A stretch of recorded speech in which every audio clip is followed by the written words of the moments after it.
I'm going to start announcing all the sponsors for tonight's class.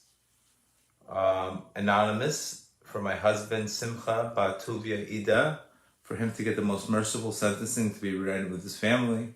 For the Dubinsky family, grateful for the classes and be zochet to understand more. Anonymous for refuah shelaima of Shimon, Moshe Ben Adina. Anonymous for the refuah shelaima of Chana ariel yosefet, Leah ahuva ariyan yosefet, Elisheva Nechama yosefet, Rivka Bracha yosefet, Daniel binyamin ariyan yosefet. Anonymous for the success of Eliyahu Benzion ben in the success of shamayim and health of Yosef ben Rachel, yehuda Simcha Ben Ziva, shira Leah Ziva, ariel Moshe ben Ziva, and Ziva Bracha. Avishai Akhiva for new employment and shemirat brit. Anonymous for all the singles looking for a soulmate and shalom and healthy for Nasa. Anonymous for the protection and blessings for me and my 6 children. Anonymous for to enjoy the classes and positivity. Anonymous for sponsoring for Shidduchim Rachel Fruma Perla and Fruma Batzara, for Rachel Batova to pass her bar exam, Ed Bishako for success in Parnasa, sponsored by Abraham Cohen to thank Gedale for the classes. Anonymous Lu Nishmat Yosef Ben Simcha. Anonymous for the health and safety of all Kol Yisrael, refuah shelaima for Rivka Bracha by Gedale Fenster, Shidduch for Yosefa, Daniela Bat Kayla Luba, and all the singles who are looking for their Ziva game. Anonymous for Parnasa, anonymous in honor of Shimon Ben Edward Ben Ephraim, Daniel, and also Leah and Nishmat Yerachmel Daniel Gedale. Anonymous for health success of my husband, children, Kol Yisrael. Anonymous for refuah shelaima of Shoshana Bat Leah Bat Daniel Chana, refuah shelaima Hatzlachah binyamin Tzvi Ben Daniel Chana, and Hatzlachah for Yisrael Ben Zeb Daniel Chava. Also for all your loyal listeners in Scottsdale, Arizona, refuah shelaima for Rivka Bracha by Gedale Fenster, and anybody who needs a shidduch, Yosef Daniela Bat Kayla Luba, and for gratitude of granddaughter Cecil Esther Bat Chaya Rachel Leah, and all the anonymous sponsors. Okay, guys, welcome to the class. Just want to give you guys more or less. Just want to point out the books. Give me 1 second. Today's class is going to be in the books that we're going to be using today is Restore My Soul. Restore My Soul is a great book on struggle, on going through obstacles. It's a great book. This is called Restore My Soul. Another book we're going to use today is The New Light. This is another great book. This is it's a book by Rabbi Rush. It's a book on yearning. And we're going to also use the book called Garden of Souls. This is a great book on suffering. Anybody needs a great book on suffering, on trauma, strongly recommended, Garden of Souls. So those are the predominant books that we're going to use. And of course, we're going to use Likutei Moharan lesson 5. After the class, we're going to be able to do questions, etc. I just want to make sure everybody that the sound is good, everybody can hear me really well, and so we could start. Okay, perfect. So today's class is going to be how to find positivity in negativity. We don't have to be that smart to figure out we're in a very, very negative situation out there. There's a lot of stress out there. There's a lot of turmoil in relationships. There's a lot of turmoil across the board. We have to find a way to see positivity in this. And today I'm going to basically give you guys some Torahs from Rav Nachman on his advice on finding how do we practically find positivity. And there was one big statement that I've learned throughout my life is you have to know how to win, but you also have to know how to lose. Remember this concept. You have to know how to win, but you also have to know how to lose. In life, sometimes we lose and we run away. We lose our self-worth. We take it personal. Sometimes you have to know how to lose. I can't tell you this enough. It's a very, very important message. Winning is easy. Once everybody can win once in a while. It's not a problem. But you have to know how to lose. What's happening lately is we lose our self-esteem. We start losing ourselves. We jump into addictions, etc. So remember, that's the first concept. Finding positivity, negativity, and positivity is really the greatest breakthroughs happen after breakdowns. Nobody breaks through without breaking down. So that's a very important message that we need to understand, because we need to have a lot of compassion for ourselves today. It's very easy to beat yourself up. It's very easy to be hard on yourself. It's normal. It's negative self-talk. And this is a time where you really have to be careful on watching that inner critic inside of us. And if you start knowing how to lose, the wins will be greater. But if you win and you don't know how to lose, the losses will end up taking over the victories. And you'll have nothing left in life. And this is where my classes are here to basically give us hope and give us resilience and give us proper meaning when we're in that loss in life, when we're in that lesson, when we're in that breaking of the vessel. Where do we attach meaning to? That's very important. This is where our attitude really makes attitude is everything. If the attitude's right, everything else is right. But again, everything comes back to dot. Our sages even tell us that the greatest prayer is a prayer of a poor man, a prayer of a person who's an ani. Ani means a person is lacking light, lacking knowledge, lacking direction, because that person prays from his heart. So our sages are not telling us that the greatest prayer is a prayer that the guy is, he's in a great state. No, we're talking about a prayer of an ani. So clearly the message is that your Creator loves a person who's brokenhearted. And there's times in life where you're going to be brokenhearted, and that itself could be one of the greatest prayers you'll ever have. So sometimes we have to go into the constriction. Sometimes we have to go into very dark places to reveal the greatest light. If you don't understand this concept, we can get really lost in life. That means you will go to the darkest places in your life to reveal the greatest light. I see this across the board in my personal life. I was in a very dark place where the light of Rav Nachman was revealed to me. I was in a very dark place in other areas of my life where all of a sudden the greatest light was revealed to me, where I thought there would be completely no hope or etc. So remember, another important concept: the greatest light is revealed in the greatest darkness. And this is something where Rav Nachman teaches us this. And if you're able to know how to lose, if you're able to handle those rough days, you're going to be able to build the appropriate vessels. Rav Nachman tells us in lesson 66, something very beautiful, lesson 5. And he tells us, anybody who makes Hashem as a partner in distress, they double his livelihood for him. And the pasuk from Gemara in 63a. And what is he saying here is anybody who makes Hashem as a partner in distress, that means he puts him as a partner in his problems, a partner in his struggle, a partner in his challenge. What happens? This person ends up getting double. He ends up getting double what he would have gotten if he didn't go into the distress. So now we're saying, okay, you're in distress. What does distress mean to you? Distress always, if you put God as a partner in distress and you hang in there and you don't lose your faith, you end up getting double. So it's a very important message for us to not lose our hope in distress, to put our Hashem as a partner in distress. And this is an amazing message. Many times I've had situations in business, I've had situations in life where I was in tremendous distress. So we have two options when we're in distress. We can, complain and check out, or we could say, Hashem, I'm in distress right now. I'm putting you as a partner in distress. And when you do that, Rashi says that you will have double. You will make double.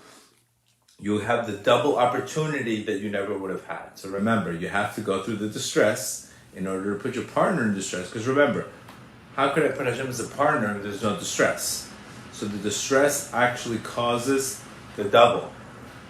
Practical example of this would practically be saying, thank you for my issues. Putting Hashem as a partner, knowing it's happening for you. Then this is a very important message. Don't get knocked out because of distress. Look at a situation, put Hashem as a partner in it. And this is a very, very important message for us. So number one, know how to lose. Know how to lose. Know how to have, when you're having those days that are very bitter, there's rough, hang in there. Don't cave in. Don't make it worse than it is. Number two, look at distress as a time for an opportunity. For example, we know that a lot of people from this virus became very successful. Not everybody, unfortunately, is suffering. Some people became financially successful. Some people really, really did well. Some people created a tremendous shift in their families. But some people, this virus opened up wounds that they never addressed. So you could see there was positivity even in this virus. Even right now, as we're dealing with the third strand of this virus, it's still easier. Thank God the Omicron is not as bad as the first two. So even if we're getting hit with the new numbers and the numbers are growing, we have to still look at the positivity in that, saying, you know what, thank God this is a much milder version. A lot of people are less hospitalized. Maybe this is the end of the road. There was an article in Israel that said this could be the end of the light, this could be the end of the virus. But yet, the numbers increase. So I'm just giving you guys an example. Successful people are able to see that instead of always taking everything personal and being in distress and going away from our Creator. And this is where you're really going to get tested in life. So that's what Rav Nachman says. Put heaven as a partner in distress. Whoever recites a blessing even over his misfortune and he prays for mercy, his Creator will give him double the money. So remember that. You have distress, double up, etc. Usually you'll see sometimes where, sometimes a couple will go into a relationship, they'll have a bad fight, and in that fight, they'll make up double what they would have made up before. That means that they had to go through very, very, very difficult situations in order for that new fight became a new blessing in the relationship. That means it's not that every single fight is good or bad. Sometimes you have to go through that tzimtzum and Kabbalah. We speak about a contraction for an expansion. Contraction means God's testing you. There's no clarity. There's a test. Then in that test, the person has to expand. And this is exactly what Rav Nachman says here in this book called A New Light. So he says here, why in the world did our Creator put us in this world full of obstacles, full of difficulties, full of all kinds of challenges? In addition, why did He create man with a powerful evil inclination that incites him every single day and every single night and misleads him with all kinds of delusions and makes him constantly depressed? Hashem gave the evil inclination the power to overcome and rule over a person. Hashem did this so the person will get rewarded for his results. So this is very, very important. Your Yetzer Hara at the end of the day is your friend. Don't look at your Yetzer Hara. Don't look at your ego sometimes as something bad. Look at your ego as a chance for a person to overcome and get success in life. So the ultimate understanding, Reb Nachman says that everything you see in life is a test. You're constantly getting tested. You're getting tested. That's exactly the purpose of free will, is to get tested. And it says everything you see in the world, everything that exists in the world is all for the sake of free will and for the sake of testing you. So remember, you're getting tested. A lot of things that don't make sense, you have to understand it's a test. It's only a test. Somebody's asking where to buy this new book. You can buy it on, I think, Amazon. You can buy it on Breslov.il. But this book is really, really, really, what this book is all about, the whole book is all about yearning. Is creating that yearning, creating that vessel when you're getting tested. Because remember, what yearning do I have when I don't get tested? Excuse everybody for my cough, but so he says everybody can attain this exactly when the world, but you have to recognize the whole purpose of the Yetzer Hara is only for the sake of that. When I choose right over wrong, that is the greatest satisfaction that you are giving your Creator. So remember, Anytime we overcome a test, it is the greatest satisfaction that we give our Creator. Another beautiful, beautiful chidush that we want to talk about is this book called Restore My Soul. Okay? Restore My Soul is a book on struggle. So Rav Nachman tells us when a person rises from level to level, he has to the next level. He has to always go from a descent. The purpose of a descent is for the sake of an ascent. Same concept, guys. This concept keeps on repeating itself. So this is why I keep on, we have to constantly reinforce not to stop. Your job in life is not to stop. Your job is not to focus on how you're feeling, whether you're feeling clouded, whether you're feeling confused, whether you're getting your prayers answered, whether you're not getting your prayers answered. You have simple instructions that Rav Nachman has given us. Don't stop and fight the fatigue. Period. This is exactly the message that Rav Nachman has to constantly for us. He's saying here clearly, don't dwell on yiridot. Don't dwell on the fall. You dwell on the fall. All falls are for the sake of rises. So even in life, we have to recognize, we have to make a lot of emphasis that we constantly feel rejected. Sometimes we feel like we're rejected by a creator. We're trying to speak to him, nothing's coming out. Or anything we're doing, we feel a rejection. And those rejections are only illusions in our minds. Our job is to not stop. And this is where you have to build fire. If you see this is Rabbi Nachman's logo. Fire. His whole essence is fire. This is Rabbi Nachman. Get rid of the clouds. Fire. This is exactly what you have to understand in your life. Relationships. How many times you get into relationships? We have highs and lows in relationships. You can't stop. Your job in life is not to stop. No matter whether you feel it or you don't feel it. As long as you don't stop, you're going to end up winning the war against evil inclination. And the war against evil inclination today, against your ego, against everything, is not through laziness. It's through tremendous strength. This is something we need to really, really understand.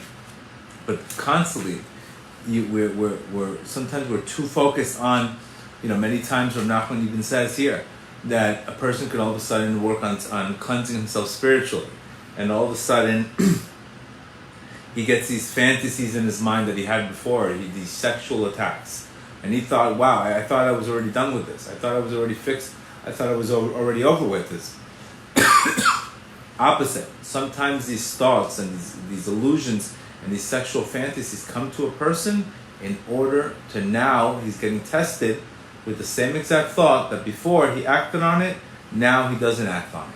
And now that this is the way he repairs the negative thoughts. So sometimes we're saying, why am I getting so many negative thoughts? Why am I getting so many negative thoughts when I do something? It doesn't mean something's wrong with you. It means that you're finally getting to a point of action. You're finally getting to a point of repair.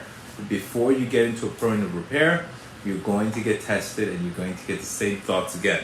So you shouldn't fall because you get these negative thoughts or you get these fantasies or guys that are doing the 40-day challenge, they're constantly getting thoughts and they're getting discouraged by that. And you shouldn't, because at the end of the day, it's like a great analogy would be like, let's say you stole something from the store. The only way for you to repair that problem is to go back into the same situation and not steal it. So unfortunately, you're going to get tested to steal again. But it doesn't mean you're a cook. It means that you have to be put in the same situation in order to fix something. And this is something that we need to understand. This is why sometimes we get tested over the same things over and over. It's not because Hashem wants to punish us, it's because He wants to test us. Give me 1 second, let me just drink some water. See, even this class was a test. I was coughing all day, but we can't let any obstacles. How do you feel? Don't how you feel. We have to keep on moving. Another beautiful lesson that really, really changed me is lesson 66. Lesson 66. Rav Nachman says something very beautiful in this lesson. Thank you. He says The extent of a person's desire is determined directly in the obstacle that heaven has arranged from you. For example, when you need something in your life, let's say you need to work on your anger, or let's say you need to work on trusting people, or let's say you need to work on getting over the past. Whatever area in your life, we all have an area in our lives that we really, really, really are suffering with, that it's costing us, and just keeps on happening over. It says whatever area in your life that you're struggling with, it's not because you're getting punished. It's because that's the area in your life that has the most potential for it. So, for example, if you have an area where you have low self-esteem, and your whole issues are dealing with self-esteem issues, and every time you become very sensitive to everything, that obstacle is strictly made because on the other side, you're going to get tremendous amount of growth. Excuse me, guys. You could see the obstacles already in this class. But you shouldn't look at an area of your life where you're struggling in as something bad. Look at the other area, look at that area in your life, that if you pass that area of your life, you're going to get tremendous success. And this is what he's saying here. Whatever area in your life, the barrier, the only reason why you have that barrier is for the sake of desire. So you're going to have a greater desire to do it. For example, if you give a child an object and you grab it from him, the child wants it more. The same thing regarding spirituality, holiness, anything like that. Anything in your life that you have a struggle in, you have to recognize your Creator wants you not to give up, but He wants you to turn it up. Period. Go from giving up to turning it up. That means anything in your life, and we're all rooted completely different. Whatever area of your life you have tremendous potential in, but that area has tremendous obstacles. So you almost have to tell yourself, you know what? I want this goal. And then you're going to have to pay a price for it. For example, let's say you want to lose 30 pounds. Maybe you have a problem with emotional eating. And that emotional eating is costing you a tremendous amount of low self-esteem, a tremendous amount of pain. You're going to say, okay, I'm going to lose 30 pounds. And then you have to say, okay, what price am I going to pay for that 30 pounds? That means it's not like because something comes to you, you get it. You have to constantly desire it. Now, Rav Nachman tells us that whether or not you break a goal or not is dependent upon the amount of desire you have in that goal. And he says here, if a person is prevented from something, it's for him to increase his desire, because a Creator is very interested in our desire. If we have children, sometimes we test people. We want to know if they're really into it or not. If they're just doing it to do it.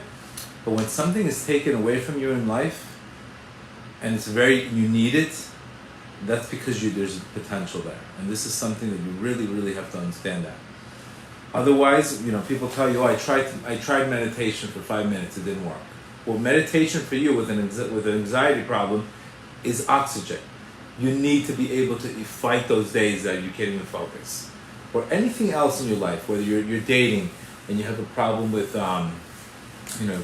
lust, and you can't stop thinking about that all day long. You have to be able to fight these situations in your life. It's crucial, he said in here, because the more something is withheld from you, the more you need to desire. The same thing applies to anything, any obstacle. Obstacles are for the sake of desire, and the greater the desired object, the greater the obstacle. So you should know. Sometimes for me going to Uman, me going to, writing a book today for me is a tremendous obstacle for me. I'm trying to write it, and I'm so disfocused. So that I know once that book comes out, there's going to be tremendous light from it. But there's so much of the Yetzirah of obstacles, getting the right title, and it's just a constant obstacle. But what I need to do is I need to pray, and I need to want it. The more you want something, the more that is going to come to you. This is pretty much the law of attraction. From your obstacles, you know where your greatness is. And believe it or not, we all have them. We all have them. Because I'm going to explain to you one thing. There's nothing worse in spirituality than being cooled off. Nothing worse. That means if you want me to tell you the worst thing you could do, and this is the Gemara gives us a beautiful analogy. It says if you're praying and a snake comes and bites you, you could still pray. Right? If a snake is around your neck. Because the snake is venom. The snake is hot. Even if you're angry, even if you're upset, at least you have warmth. But if a scorpion bites you, then you have to stop praying. What's the difference between a snake and a scorpion? Scorpion is cold. Anytime we start getting cold, we lose our desire. Basically, that brings us to a state of sleep. And that pretty much is the beginning of a comfort zone. And that comfort zone is the beginning of many, many other problems that we know about. So our job as Jews, our job as children of God, is to desire our Father, to desire our Creator, at no expense. And we have to do whatever we have to do to get there. We have to do whatever we have to do to get there. And He's not judging us on the results. He's judging you on how much you want it. Remember that. Don't get confused with the results. Get more leverage on Creator of the world. I want to speak to you. Creator of the world. I want to do this, but I'm getting tremendous obstacles. And you told us many times that the only way to get through it is through tremendous obstacles. And this is what He's telling us here. The key to everything else is desire. If you want it bad enough, you're going to get it. Period. If you don't want it bad enough, you're not going to get it because the obstacle becomes stronger than the person. So, bottom line, and where does desire come from in Kabbalah? It's called Keter. Keter is the highest light. If we look at the Kabbalistic channels, I don't know if everybody can see it. I'm going to put it on the map. But this is like basically a chart in Kabbalah. If we see the chart here, everybody can see. Pretty much. All energy comes from here, Keter. All energy comes from here and it channels down. This is what creates the blessings to come down. That's the start of Keter. Keter goes all the way down to Malchut. But if there's no desire, there's no Keter, there's no pipeline. So that's a simple chart on Kabbalah, how all the shefa comes down and the blessings come down. Everything has to start with this. So, and this is where we constantly say, where there's a will, there's a way. This concept, where there's a will, there's a way. Where there's a will, there's a way means if there's desire, you're going to get it. If there's no desire, the obstacle or the excuses are going to be bigger than that. This is why we have to always understand something very important. We don't need to understand how to do it. We need to get a bigger why we want to do it. It's not enough when you ask a guy, listen, imagine somebody's getting married. And you tell her, listen, you want to fit into your wedding dress, you got to lose 20 pounds. She's going to say, how am I going to do it? I tried this, I tried that, I tried that. But all of a sudden she says, listen, I got to fit into that dress no matter what in 3 weeks. The why is going to be greater than the how. The how is not going to make a difference anymore because the why became greater. And this is the key to everything in life. When you have when a person either has a shalom bayit issues and say, Hashem, I need to fix this marriage, whatever it takes, I'll do anything, I'll pray, whatever it is, he's going to develop that desire. And the best way to express desire is through obviously praying. Praying creates the desire. Because Kabbalistically, things have to go through 3 things: thought, speech, and action. First, I have to think about the situation. Then I have to talk about the situation. Remember, I'm developing it. And then the action comes after those 3 things. So this is something that we all need to understand. You have to stay hungry in life. You have to stay strong. The worst thing to do is to stay cold. It's better to be upset that you're not getting there. And use anger the right way. Use anger to fire yourself up instead of using anger for unfortunately the other ways. So this is very, very important just to understand this concept. So what's stopping us? Well, we already know we have to desire, right? That's another thing. We have to use tremendous desire to win. So what do we need to do? What's really the key element? Is ourselves. From Nachman says, read it from your, if you believe it or not, you're going to hear the prayer. Save me from my own self. Believe it or not, we are the problem and we are the solution. From Nathan has a beautiful prayer. He says, my mind and my soul are so confused and damaged. I've lost the power of holy speech. I've lost my desires. I've lost my wanting. I've stopped wanting. I have no idea how to present my prayers to you, even though I have made many mistakes. Please take pity on me and understand how weak I am. You warned me, because between you and me, if we understand that God's right in front of us and He's listening to every single thing we say, and you really knew that God's listening to you and you're praying, why would you not wake up in the morning and start talking? It's because ourselves. It's because we have to say, we ourselves, our doubts in our own heads. We have doubts in our hearts. Give me 1 second, let me just get some more water.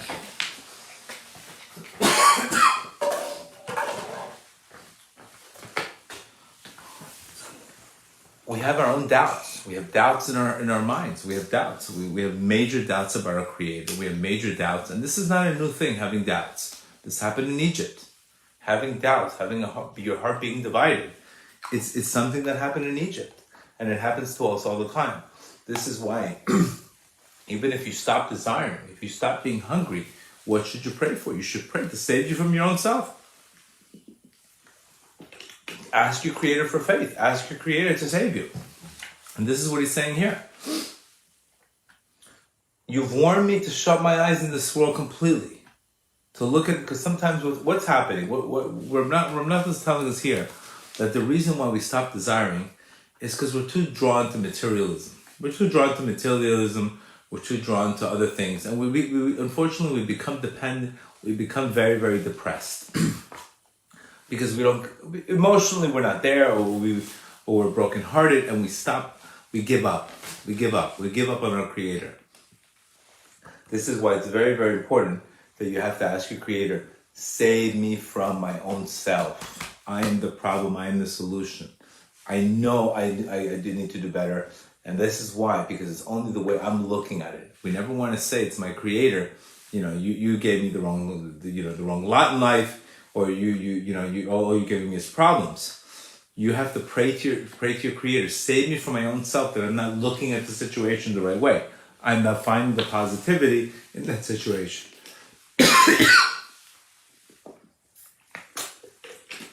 Guys, excuse me for the cough, but that's what's going on. And it says, where in the world am I? Where in the world is my wisdom? Where's my common sense? Where's my mind? Didn't we only come in this world to master ourselves, to break our free will, and to break our impulsiveness and to turn to you? So sometimes when we're not getting what we want, our job is just to say, Creator of the world, save me, save me. Just like the Jews spoke in Egypt, save me from my own self, save me from myself. I want to do better. Save me from myself. And this is why it's very, very important. Just even if you're not hitting your expression and how much you want something, it's very, very valuable in heaven. It's your desire if I'm going to tell you right now, if something that you're getting rewarded for, or you're not getting rewarded for, it's definitely desire. And this is something that we need to look into ourselves and ask ourselves, how much, if we're not hitting certain obstacles, how much desire do we have into them? Also, we need to look at the obstacle itself and find positivity, and to say, wow, if I'm having such a hard time, particularly with this issue, it's because there's so much potential in this issue that needs to be hit. That's finding the positivity and the desire, instead of being discouraged and being, upset that you're not hitting these things. You could say, well, Creator of the world, there's so much greatness on the other side of this.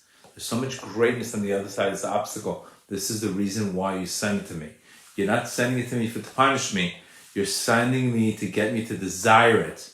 You're giving me that desire in my heart.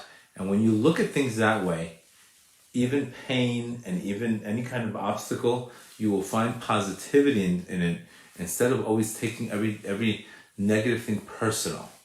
And this is where the more we take things personal, we give up and we lose hope, and we don't have the mental strength to desire. But when we're able to go now into strength and to say, Creator of the world, I want to desire you. I want things in life. I want. And you have to express it. It's not enough just to think about it or watch videos and motivational videos. You have to be able to express these situations too. And this is really how to find the positivity. So remember, the first step we spoke about is knowing that a loss, anytime we have a failure in our life, it's only for you to change procedure or perspective. Never take a failure personal. Don't always try to find the positivity in failure. Failure always has a positivity. It's a tremendous lesson in life. Never take a failure personal. Remember, the difference between successful people, they take their failures and they put them underneath their feet. It makes them stronger. But people that lose their successes because they take all their failures and they put them on their head. It wears them down. Wears them down emotionally, physically, and emotionally. This is where you have to recognize. Take your failure, put them under the bottom, not on top. This is why our sages say that we get sneaky blessings. That means blessings don't come usually from the front door. They usually come dressed as the packaging is we don't like. It's a blessing, but unfortunately sometimes we don't like the packaging. And the second thing is obviously we really, really, really need to work on our desires. We really, really need to work on our creating a tremendous ratzon in our lives and connecting and allowing that pipeline of shefa to come down. And the third thing obviously is when you see something misfortunate in your life, take the opportunity to put Hashem as a partner in constriction. A breakup of a girl, you have a breakup in a relationship. You could say, Hashem, you broke my heart, but you saved my soul. Even that has a positivity into it. Or, for example, thank you for breaking up the breakup, because if it would have been in marriage, it would have been much worse. It's always a blessing in disguise, and you have to see that. And that's the problem this is why we have to pray. Save me from my own self. That's when you pray, save me from my own self. Then you see the bigger picture in life instead of always seeing things as a victim. I'm going to start taking some questions. Anybody have any questions so far on this? Anybody have any questions? I think somebody asked the question before, how do I trust guys again? How do I trust if somebody cheated on you again? Again, you have to recognize that it's going to happen to you. It's going to happen to you. And you're going to have to recognize that. And in this way, you go into a relationship and trust. You can trust and don't take it personal. You can't remember. The worst thing to do is bring old stuff into new relationships. How does a stockbroker overcome a loss when he loses money one day? It's part of the process. Is there a specific prayer to overcome a deep shock or trauma? This book has many, many prayers on how to overcome trauma. But remember, the best way to overcome trauma is to definitely create a meaning to it. Create a higher meaning in that trauma. Recognize that the purpose of trauma is to make you, not to break you. So this book is a tremendous, has prayers on these situations. Any more questions? Anybody have any more questions? If there's no more questions. If the first one was the moon complaining to the sun and the angels saying Adam is worthy of being equal, why is it our work to be good Jews and not the best Adam we can be?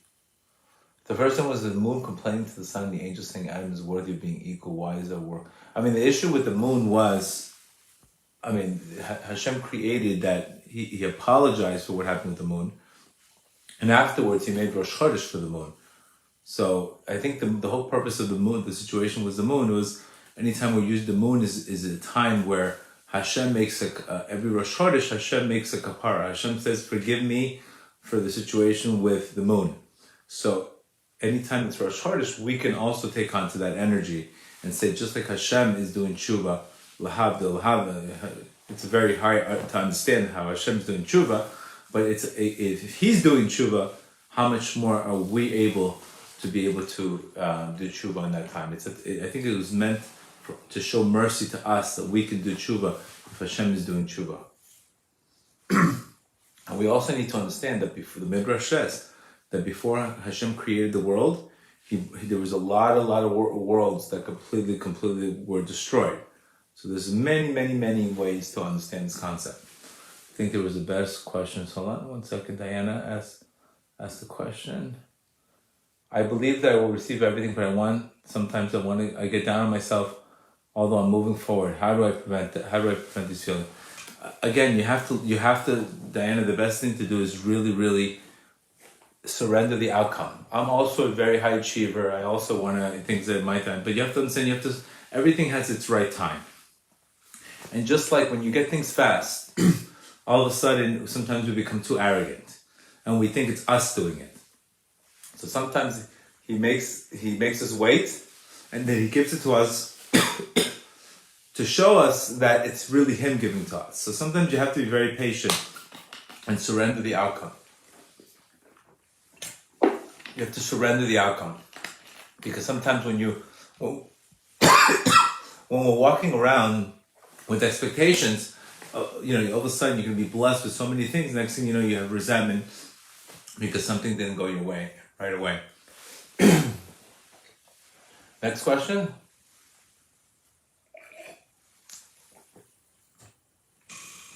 Okay, he's not saying here, I think Dave is asking, if Hashem won't come to a place that is depressed, why make him a partner? He's not saying depression. He's saying distress. Depression is, I gave up on the situation, it's not fair.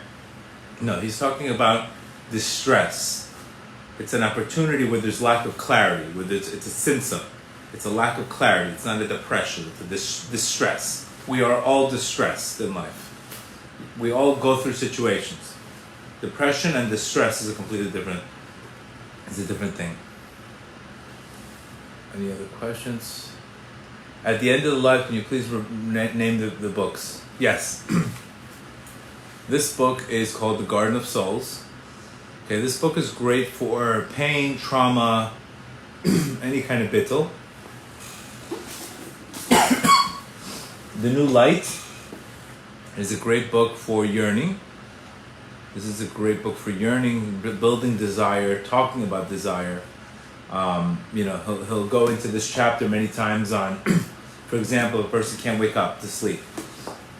Or if a person's, for example, let's just talk about a subject. For example, let's say a person has a hard time finding joy in his life. So what is he going to do? Rabbi Rush does, okay, what are the positivities of having joy?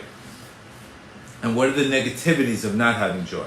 So for example, the positivities of having joy. If you have joy, your heart is open. When you have joy, your prayers will be answered. When you have joy, you'll have healing. When you have joy, you'll be able to serve Hashem with love. When you have joy, you'll be able to have faith. You'll be able to see the purpose of this world. You'll be able to be spiritually pure. When you're joyful, you'll emerge from exile.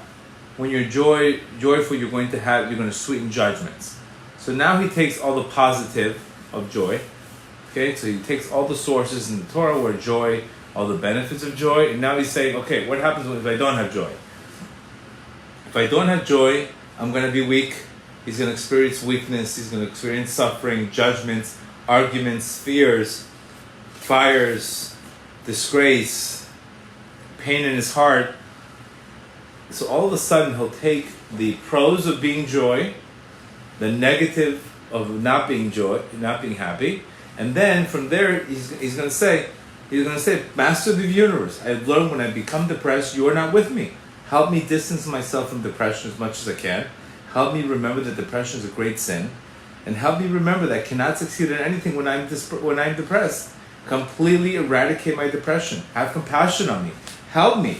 Help me to acquire the trait of joy. Help me to remember it's a great mitzvah to be happy. Help me with my evil inclination that constantly wants to make me sad. May I always remember that when a person is joyful, he succeeds in everything. Most importantly, he succeeds in his prayer. His prayer is accepted. He's going to in faith. Therefore, advise me and teach me how to be joyful. This is just an example.